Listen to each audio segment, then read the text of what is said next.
ئەم ئومەتە پێغەمبەری خوا لێی بەرپرسیارە و ئەم پێغەمبەرش خەمخۆری تێتاوەکو ڕۆژی قیامەت و دوعای بۆ ئەکاو لەخوا ئەپارێتەوە و لەخوا پاڕاوەتەوە کە خوای گەورە بیپارێزێ و پێغەمبەری خوا صلی الله علیه وسلم لە قیامەتە ئەو کاتە پێمانەڵێ ئاگام لە ئازارەکانتان بوو، ئاگام لە ڕەحەتیەکانتان بوو، ئاگام لە قسفەکانتان بوو، ئاگام لە سژنەکانتان بوو، ئاگام لە تەعزیبەکانتان بوو، ئاگام لە وردەکاری ئیشەکانتان بوو، یاخود پێم ئەگەیەنرا، یاخود ئێستا ئیزانم کە ئومەتەکەم چی بەسەر هاتووە.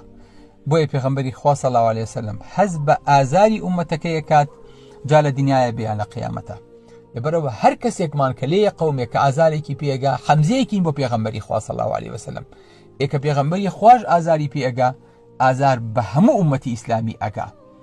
بۆیە خۆشەویستەکانم ئەمە فێرمانەکات کە ئەم هەستە نەقڵکەین بۆ دانەدانی ئەندامەکان و ئومەتی پێغەمبەری خوا صلی الله علیه وسلم.